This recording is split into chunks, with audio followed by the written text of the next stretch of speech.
Good evening, everyone. My name is Mazes. Okay, I welcome you to this evening broadcast titled "Was the January 1966 Coup an Awolowo Coup?"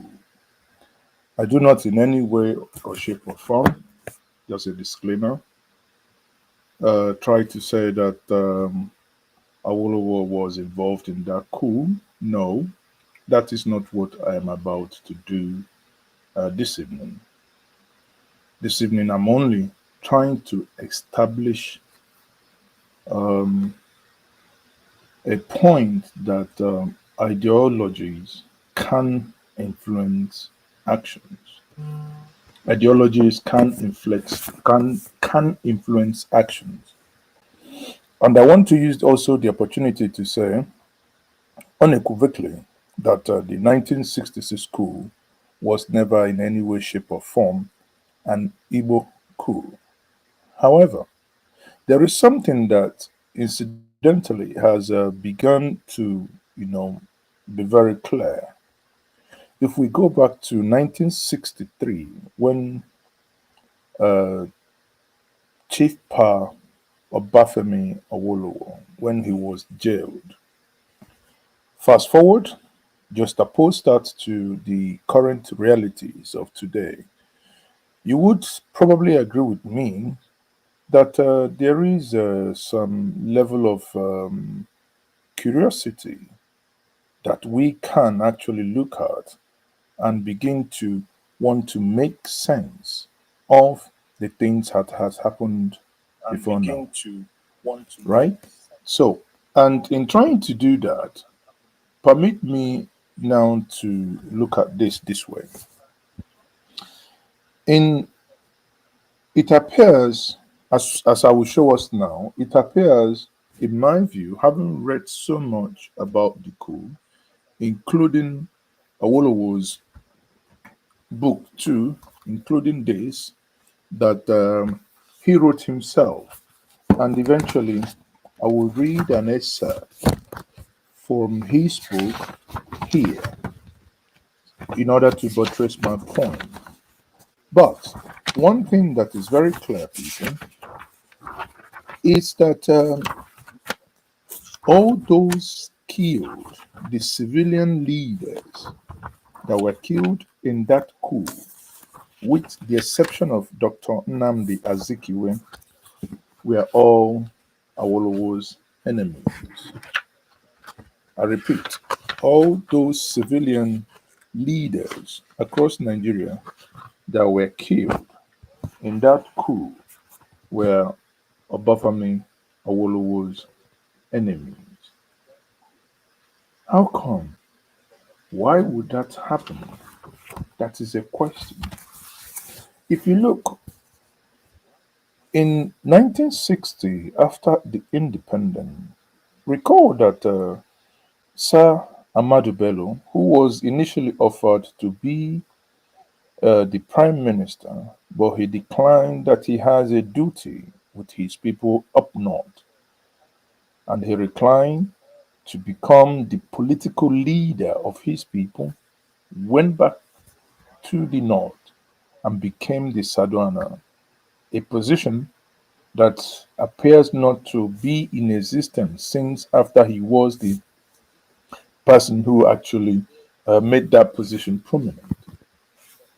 Eventually, the man I so much respect, although I haven't met him, but I haven't watched and listened to him and haven't read some of his literature, a man called, popularly known as the Golden Voice.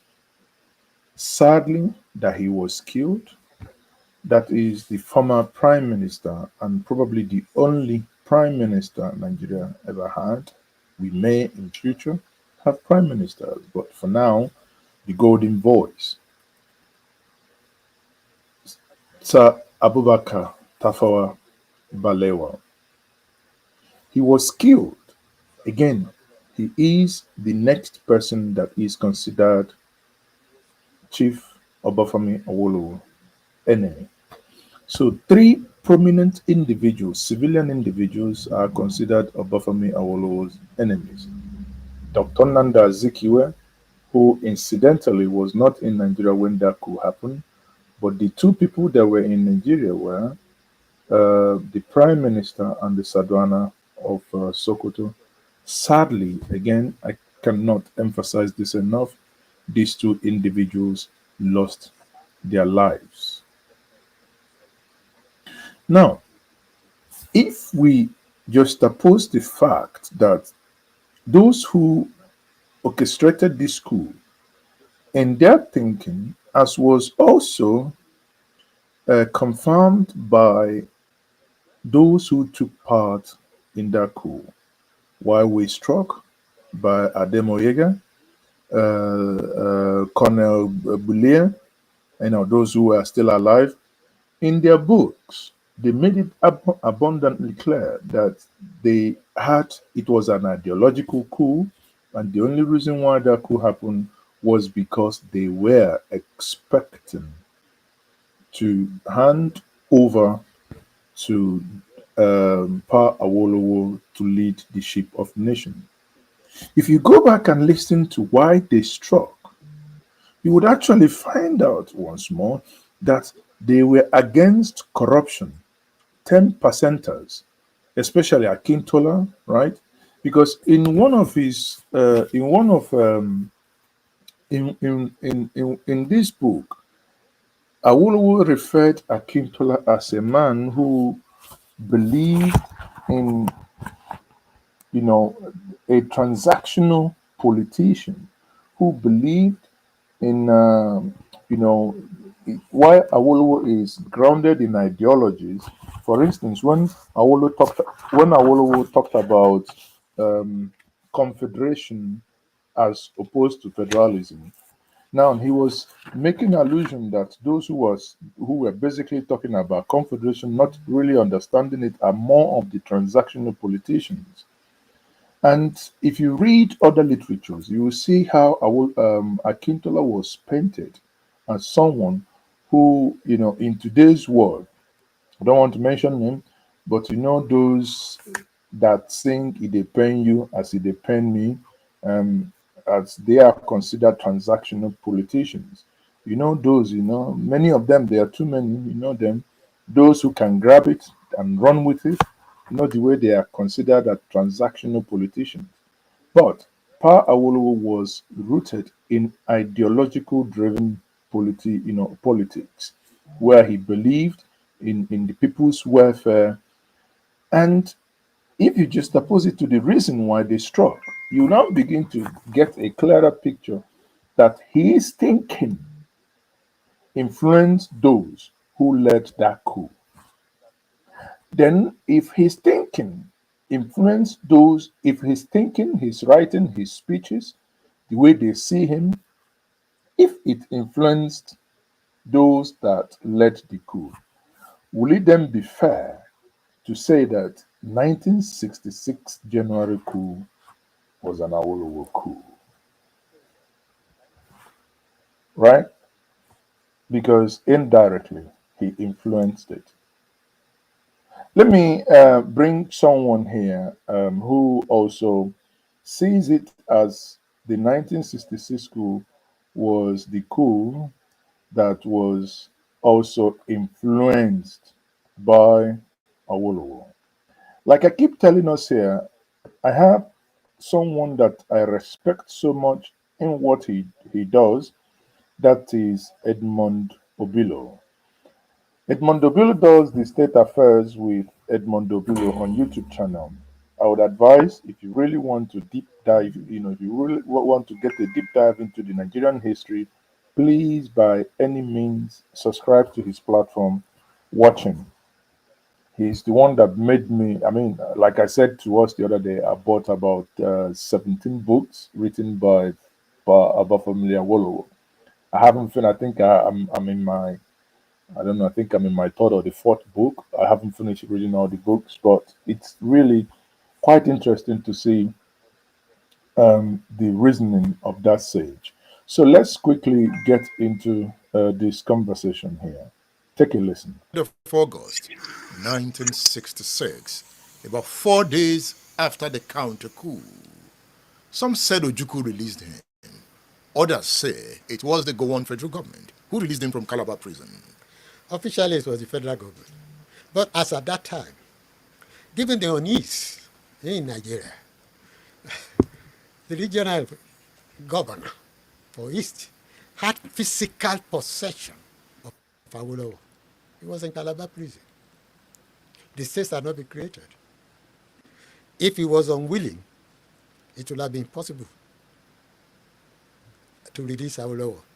Because at that time, Ojukwu didn't recognize the leadership of Gowon. And this is why you have to look at the events. Now, we are privileged. We are looking at so many years after and interpret it correctly. It was obvious, and it's, at least to me, that it's perhaps true that those who engineered the first coup really wanted to install Awolowo. You think so? That Zobo and Co wanted to install Awolowo? I think so. What gives you that impression? Because they felt that the government was guilty of 10%, was guilty of nepotism, was guilty of too many things, and there were indications, particularly if you read the books of those who survived, that part of their determination was that to correct events in Nigeria, they needed a radical leadership. And Awolowo was the man? They thought, at least, of all of them, that he was the most radical. Did you hear that? That they thought that Chief Obafemi Awolowo, amongst all the political leaders in Nigeria, was the most radical. Not radical as in carrying placard like so many people like myself, we no go agree, we no go agree. No. Radical in thinking. Radical in his, in the things that comes out of his, in between the grey matters in the skull. That Pa Awolowo was radical. Very, very radical. If you take that part, that Pa Awo was radical in his thinking, then just oppose it again, because this evening I'm going to do, what I'm doing is more of just opposition, taking facts, looking at facts at their face value, analyzing it, coming to a conclusion. If you influence me to do something, then it could as well be said that yes, you influenced me to do that. So in this case, Pa Awolowo influenced the coup leaders to get into this, and they carried the action that they carried. Therefore, here we are today. Having said that, let's also look at this narrative that the January 1966 coup was an Igbo coup. We have tried on many occasions to debunk that as a terrible lie.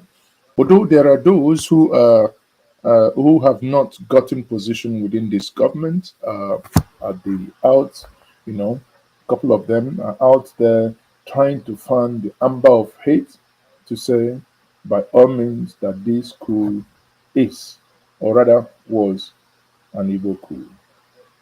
To do justice to this, to help us, let's get to Arise TV studio yesterday.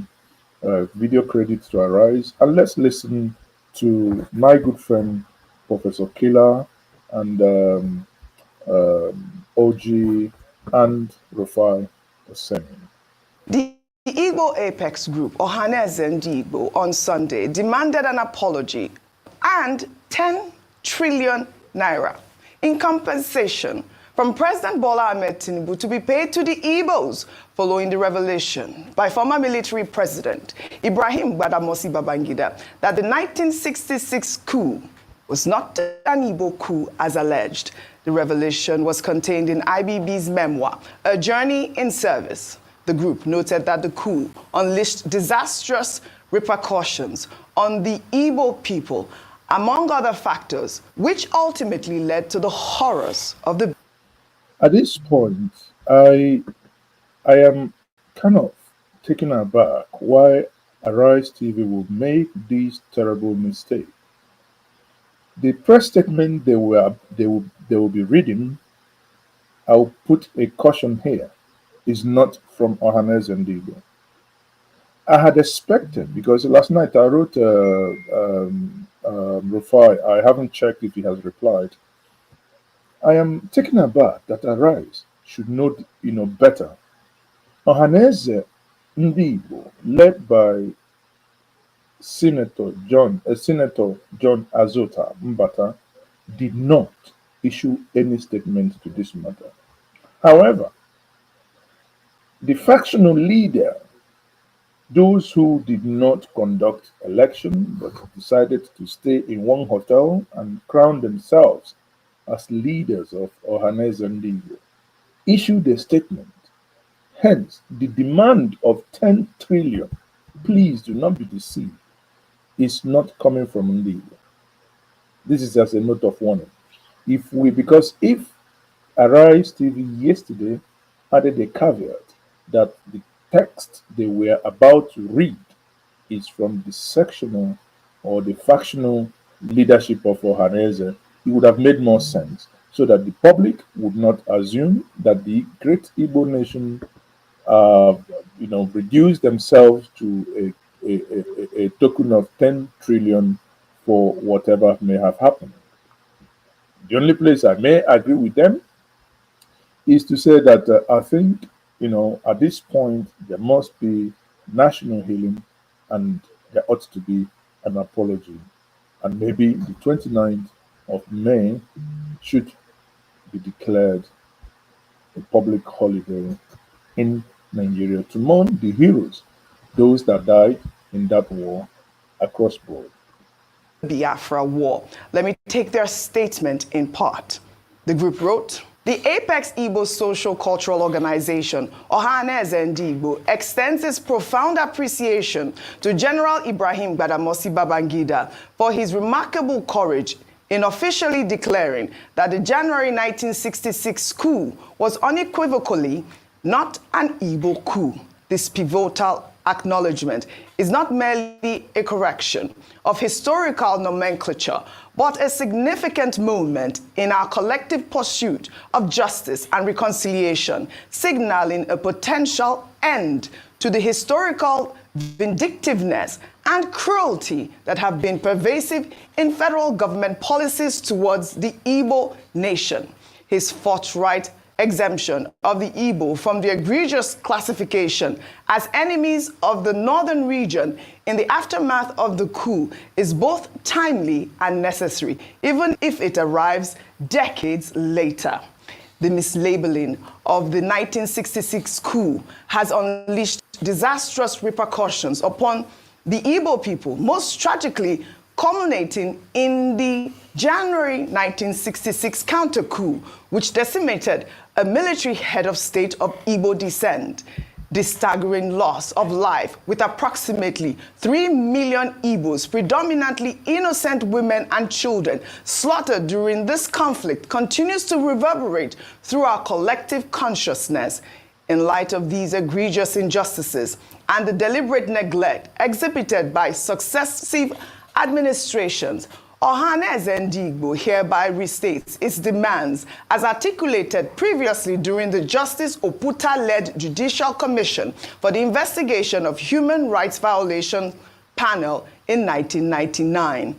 The present federal government, led by President Bola Ahmed Tinubu, must recognize this moment as an opportunity to extend a public and unequivocal apology on behalf of previous military regimes. Our demand for 10 trillion naira in reparations remains steadfast. This figure is not arbitrary, but a symbolic recognition of the indelible losses the Igbo people have endured. The time has come for true acknowledgement of these historical wrongs, which can only be rectified through reparations and sincere apologies. I mean, this was a detailed statement, and there's been a lot of reactions since that excerpt of IBB's memoir came out, where he debunked or dismissed the fact that the 1966 coup was an Igbo coup. A quick comment before I take some reactions. Oji, IBB did not need to write in his book that it was not an Igbo coup before I had known that it was not an Igbo coup. Exactly. For references, I have read, if not my last count, over 10 to 15 books on the war and what happened around that time. One of the most updated one that was not really biased was Centaure's account of the Nigerian Civil War. I've read Philip Evio's account, The Cage Bird Sings. I've read, Frederick Foster. I've read many accounts. It was not an Igbo coup. There was no Igbo coup. The narrative of an Igbo coup was to be able to hang, a particular ethnic group in all of that. These were a bunch of idealists that said, oh, the way forward to obliterate this political class, this thieving political, and their problems then was the same thieving political class. The coup plotters. Yes. Yeah. That they became very idealistic. And where did that mindset come from? It came from the elections and the fight that ensued after the second elections, after the 59, I think the 64 elections, where they saw what the political class was doing, where they saw what was happening in the South and other regions of the country. So this bunch of idealists felt that they could save the country, which was a big mistake. Ademoye that wrote the book, Why We Struck, was not an Igbo man. Mm-hmm. Kaduna Nzego was from Okpanam. Kaduna Nzego was so Hausa. They have Igbo doctrine, was born in the north. His name was Kaduna because he was born in Kaduna. So all of this was part of the sentiment that they used for this war then. And there are many copious accounts. Mm-hmm. It was just a bunch of idealists. They felt the way to go was the way to clean up the system, but it was wrong. There was no ethnic. The same narrative of ethnic coloration stemmed from what the political class started infusing, so there was going to be a fight back. Coupled with the media. And that's why foreign medias also played a role in this. And they whipped up that sentiment, and it started to snowball into the anarchy. Right. In moving forward, we need to heal. We need to know that we are all on this table of this hurt and pain, and we should try as much as possible to fix it. And we must be able to do justice. The greatest form of reparation for me is justice. Yeah. And we must stop the marginalization against the Igbos. Infrastructure must be built in that land. All right. We must allow infrastructure go round. Yes, we have development commission across all regions now. There are statutory transfers to the budget. Yeah. We must be able to pump money there. Also, we must bring about federal infrastructural present development. Then we must also stop this talk. An Igbo man cannot be president. Who said so? Who said so? Because you see, these people forget a lot. After the Civil War, one of the paths to reconciliation was a deliberate attempt by the two key political parties to have Philip Omiedi as the running mate of Awolowo and what's his name now? The number one, Alex Ekwere, the first man to get a PhD in architecture in Nigeria. All right. So we need to be able to bring ourselves to this table of recompense and bring the conversation clear on the table that we must fight for a path to peace and stop this Igbophobia and hate against Igbos and all of that. All of us must be one to make this unity work. All right, so you're up for that, compensation, the 10 trillion. I mean, there's been conversation about, how that amount of money, there should be some sort of wider consultation as to how the Ohaneze arrived at that amount of money. But for me, due compensation. You believe in due compensation. A lot of federal infrastructure in the east and other parts that have been disgruntled in the country, sustainable ones. That's what I don't know about 10 trillion, but I'm all about justice. So let me take a comment that followed that story. This is from Justin Collins, who wrote, Ohaneze and Igbo's demand for an apology and 10 trillion naira in compensation from President Tinubu following IBB's clarification about the 1966 coup underscores the Igbos' deserving recognition of their historical grievances. This call for reparation reflects the ongoing need for acknowledgement of past injustices in the nation. The 1966 coup was never an Igbo coup. It was a narrative instigated by the Hausa, Fulani, and other tribes to deny the Igbos their rightful place in Nigeria's leadership. This misrepresentation has fueled decades of injustice against the Igbo people. And, that sums up the sort of conversation we're hearing from the sides of, whether or not we're going to pay reparation. Well, amidst all the revelations made in IBB's book, a historic video of the late Chief MKO Abiola's appeal to General Ibrahim Badamasi Babangida in June 1993. Okay, so like I said, when you look at that, um, when you look at the video I just played now, you would understand more. While I think, while that is not an Igbo coup, but if you want to, for argument's sake, one could actually argue that the coup was, incited or influenced. Okay, better word, influenced. That the coup was influenced by Awolowo's ideology. Now, this is Awolowo's book. This is him writing before the war. Page 8 of that book, Awolowo says the following, and I take this.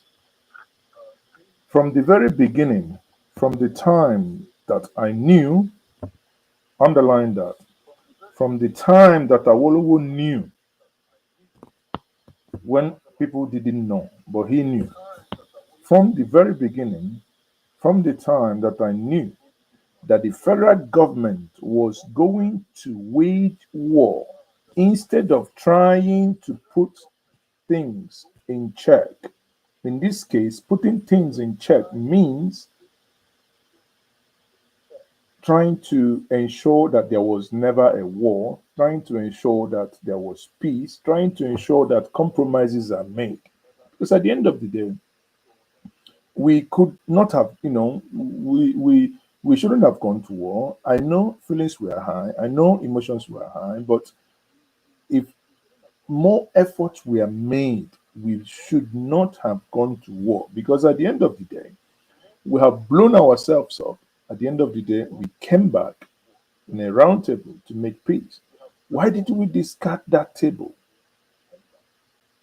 Though that table was offered, you recall when Ojuku went to Aburi and agreements were made, they came back, they reneged.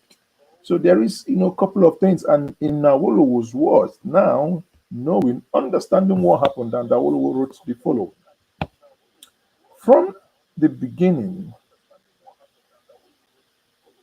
from the beginning, from the time that I knew that the federal government was going to wage war instead of trying to put things in check. This is his book I'm reading from.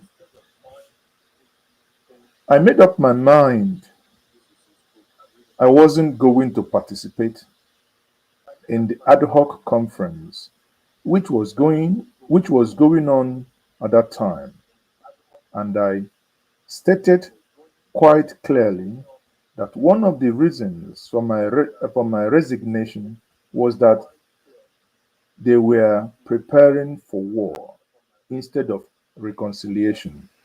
These are not my words. These are from late sage Pa Obafemi Awolowo. Instead of Gowon to have made peace, instead of him to have pursued peace, Gowon, as a Christian, the Bible injunction said, pursue peace with all men. In this case, there were hot feelings. Over 50,000 people massacred already in a program that's happened in Jos and happened in some parts of Nigeria. And in this book also, Awolowo clearly also stated how he prevented program happening in some part of the southwest and what he did. It's a good book. I'll recommend that you go get it. It says Awo on the Nigerian Civil War. If you're a student of history and you want to get first-hand insight as to some of the things that transpired in the past. Then I'll take the second part that says, and Awolowo is now saying that when the moment he understood that they were preparing for war instead of reconciliation, then he goes on to say, and Jakande, that is the guy who eventually became the Lagos State governor, the Jakande also followed suit and resigned from the ad hoc conference, and that brought about the end of that conference. When now the National Conciliation Committee asked me to lead a delegation to Ojukwu, I saw it as an opportunity and seized the opportunity very firmly and asked Ojukwu again and again he shouldn't go to war. It's not good for Nigeria. He asked Ojukwu not to go to war. If we must be frank, then we must say Ojukwu listened because Ojukwu did not go to war. The question is, who fired the first bullet? Who invaded? Sadly, the Nigerian government fired the first shot and started the attack. The rest is history. On this note, I say, may all the souls of those who we lost in that, in the aftermath of the senseless coup of 1966, may all their souls rest in peace. Amen. So, having said that, quickly, we'll move in the second part, which is El-Rufai Knox NSA. There is this Barakboism now. Quickly, I want to stay on less than an hour here. I just said, no, this is going to be very quick. El-Rufai Knox NSA. There is this rumor. I've had this rumor since last year. I think since was it June last year? I mean, for a very long time, I've had the rumor that Nuhu Ribadu is working so hard to become the next president if Tinubu wins 2027. By 2031, obviously, power is going to go back to the north, and if that happens, he is working so hard too. There are one or two things that have happened that I personally know. I mean, that's not for in the public here. It remains. I only had it from my left ear. Sometimes, this left ear, they hear certain things were no good for public consumption. But El-Rufai yesterday had a conversation with Charles Anagolu of Arise TV, and that interview with Charles Anagolu has really been reverberating everywhere. It's really set things, set the place agog, and things has been happening.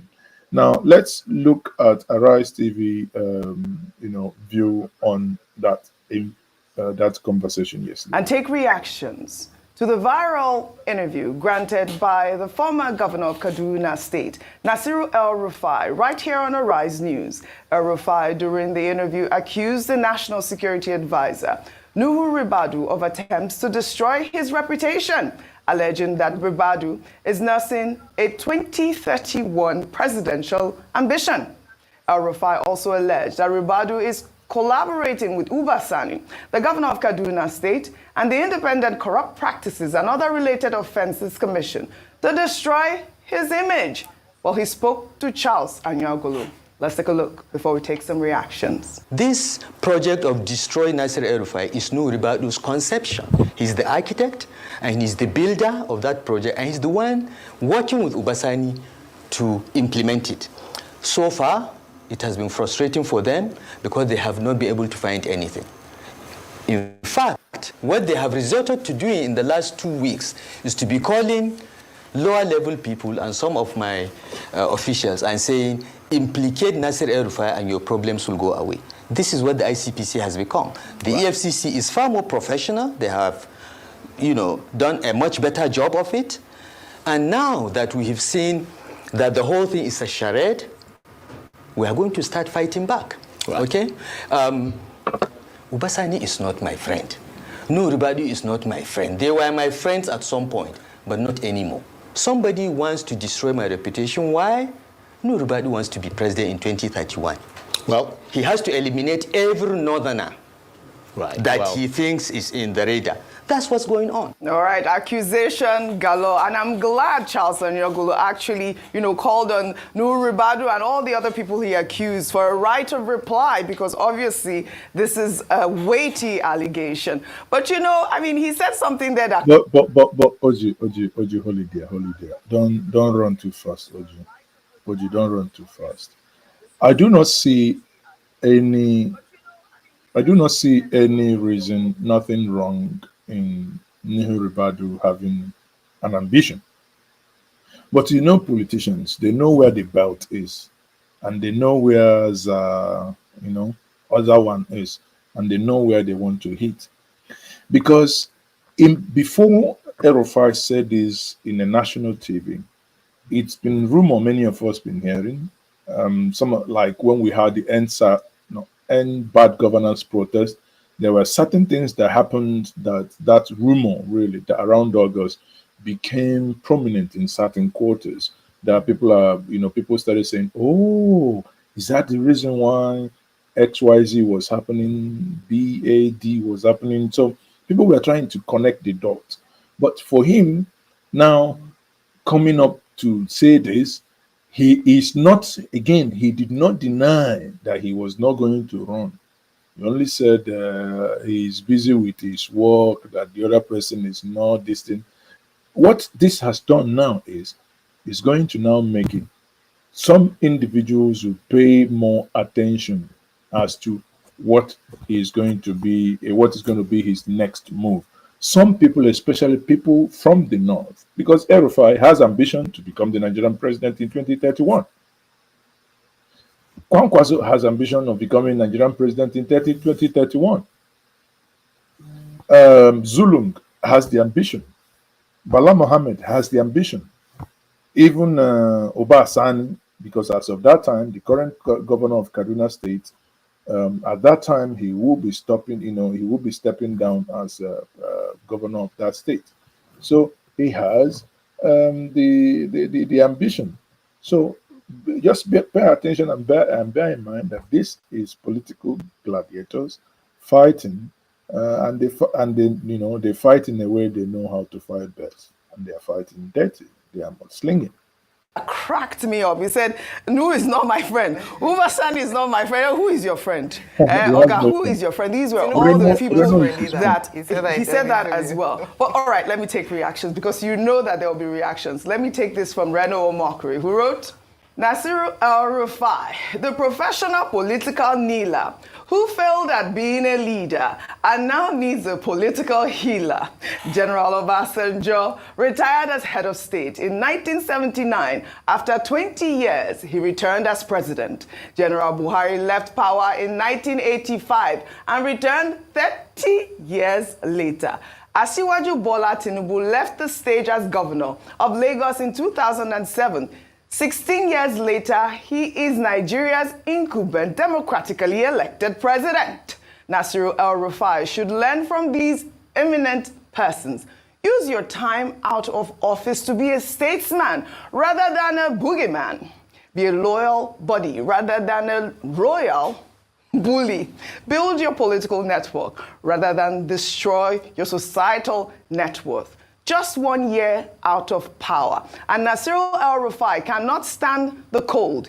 He's not on good terms with his predecessor and his successor as governor of Kaduna. He's at loggerheads with his own political party. He has insulted those he once consulted and is now consulting those he once insulted." What a rhyme. I mean, Reno Mokri, You see, if you read as you listen to what Reno Omokri wrote, the last part really got me. That the last part where Reno said that he has insulted those he has. Sorry, what was that again? No, that last part is actually for Reno, because Reno is someone I keep praying. Let's do not be in a position where your bread will determine your lifestyle. That means your bread, that means what is feeding you. Ronald Mokri has gone he has gone bonkers basically. Says he has insulted those he once consulted. That is exactly what he meant. He's just describing himself. And he is now consulting those he once insulted. This is the same man who said, "Oh, I went to Chicago," and said, called him by name and said, "Are you a drug lord? Yes or no? Are you a drug lord? Yes or no?" I don't want to play those videos, but the same man he insulted is the same man he is now consulting for. What an irony of life. Reno, oh mockery. Reno, oh mockery. Mock not yourself. What a rhyme. I mean, Reno Mokri, I mean, there's one thing you have to give him. He does know how to write. I thought that was such a funny tweet, but the allegations are not funny, and they are quite witty. It was so funny, those pictures. But let me take Nuhu Ribado's response to this. Nuhu Ribado wrote on X, I won't join issues with Nasiru El-Rufai. My attention has been drawn to the interview granted by Malam Nasiru El-Rufai, the immediate past governor of Kaduna State, Monday evening. If my silence wouldn't risk being construed as consent, I would have ignored him. I am too preoccupied with my current assignment as to get into a media fight with Nasiru El-Rufai or anyone else, despite the incessant baiting and attacks. I have never spoken ill of Nasir on record anywhere. This is out of respect for our past association and our respective families. I will not start today. I, however, urge the public to disregard El-Rufai's statements against me. For the avoidance of doubt, I want to put it on record that I have never discussed running for president in 2031 with anybody. All my focus and energy are geared completely towards the advancement of Nigeria and the success of the President Tinubu administration. I therefore ask Nasiru El-Rufai to allow me face my onerous national assignments, just as I do not bother myself with his own affairs. Nuhu Ribadu. Now, did you see what I said before? Nuhu Ribadu did not expressly deny that he was not going to run for presidency. All he just said that I have never discussed this ambition with anybody. That you have never discussed this ambition with anybody publicly, but I don't think privately, man, okay, you understand what I understand. But you have never discussed this publicly with anyone. It does not mean categorically saying, I am not going to run in 2031. Of course, pay attention, politicians, political gimmick. I think this is a well-rounded response. He has, removed himself from ever saying that he wants to contest for president. I thought it was quite mature that he said he wasn't going to join any issues with Nasir El-Rufai. It just made Nasir El-Rufai just look really little at this point. Our killer, Professor Anthony Killer. Well, I think, there's a lot of amusing side to it. Yes. That is, if we limit it to that, if we personalize it. And I'm very worried, because we personalize things, we enjoy some thrills and, some comical, some dramatic, and some bizarre performances in our public space. But we need to be careful, because some of these amusing things are actually dangerous for us. When a former governor, or indeed anybody, goes to say that the Security National Advisor is acting together with somebody else with the sole aim with the president of tarnishing his own image. Yeah.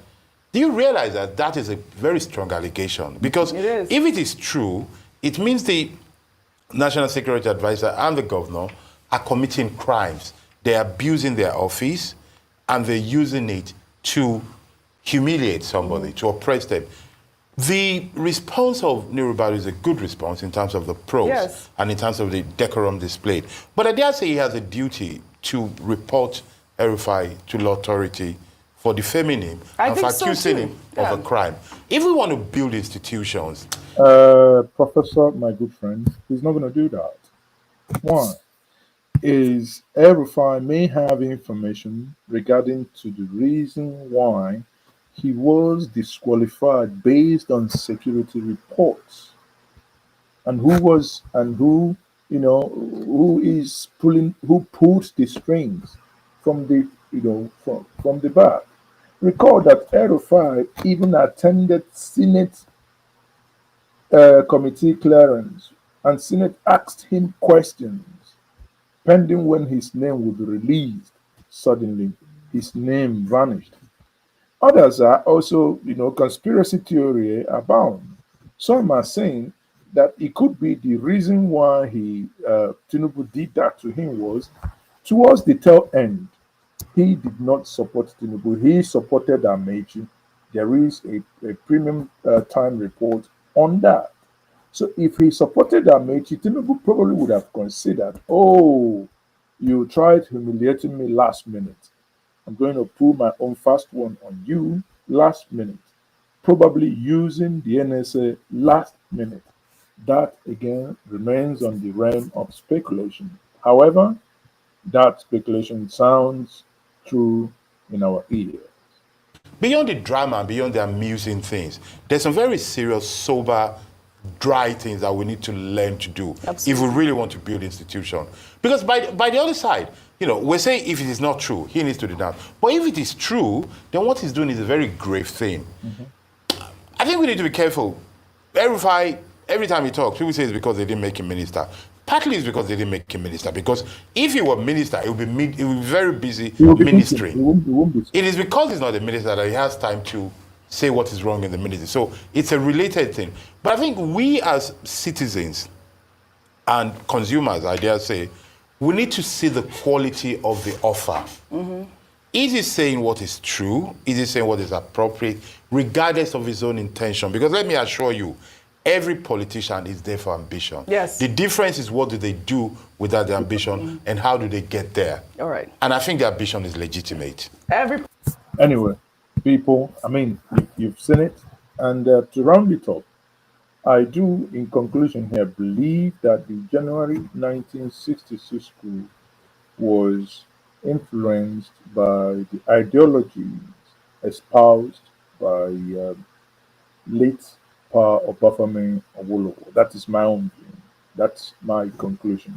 Having looked at various literatures and having looked at various videos, I do not have any iota of doubt in my mind to note that coup was done, as he also acknowledged.